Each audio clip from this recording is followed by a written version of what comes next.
சிவபெருமான் உலக மக்களுக்கு படியளப்பது போன்று ஏசி சண்முகம் ஏழை எளிய மக்களுக்கு உதவி செய்வதாக திரைப்பட இயக்குனர் சுந்தர்சி தெரிவித்துள்ளார். வேலூர் நாடாளுமன்ற தொகுதியில் தேசிய ஜனநாயக கூட்டணி சார்பில் தாமரை சின்னத்தில் போட்டியிடும் ஏசி சண்முகத்திற்கு ஆதரவு தெரிவித்து வேலூர் பாகாயம் பகுதியில் திரைப்பட இயக்குனர் சுந்தர்சி பிரச்சாரம் செய்தார். அப்போது பேசிய அவர், ரஜினி போன்ற திரைப்பட ஹீரோக்களுடன் தான் பணியாற்றி இருப்பதாகவும் தற்போதுதான் ஏசிஎஸ் என்ற நிஜ ஹீரோவுடன் பணியாற்றுவதாகவும் தெரிவித்தார். ஏசிஎஸ்ஸின் பொது சேவைகள் அவரை ஹீரோவாக காட்டுவதாகவும் அவரை வெற்றி பெற செய்து நாடாளுமன்றத்திற்கு அனுப்பினால் மத்திய அமைச்சராக திரும்பி வந்து மக்களுக்கு தேவைகளை பூர்த்தி செய்வார் என்றும் சுந்தர்சி கூறினார்.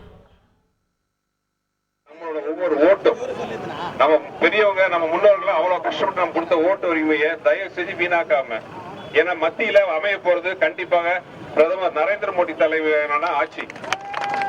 அந்த ஆட்சிக்கு வலு கொடுக்கிற மாதிரி அண்ணன் ஏசி சண்முகம் சார் அவர்கள் வெள்ளூர் பாராளுமன்ற தொகுதியை ரெப்ரசென்ட் பண்ற மாதிரி டெல்லிக்கு போனோம்.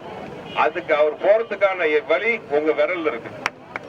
நீங்க போற ஒவ்வொரு ஓட்டும் வேலூரோட முன்னேற்றத்துக்கு ஏசி சண்முகம் சார் மாதிரி நல்ல உள்ள மீண்டும் மீண்டும் உங்களுக்காக உழைக்கிறதுக்கு நீங்க கொடுக்க போற ஒரு வாய்ப்பு. செய்திகளை உடனுக்குடன் தெரிந்து கொள்ள உடனே சப்ஸ்கிரைப் பண்ணுங்க.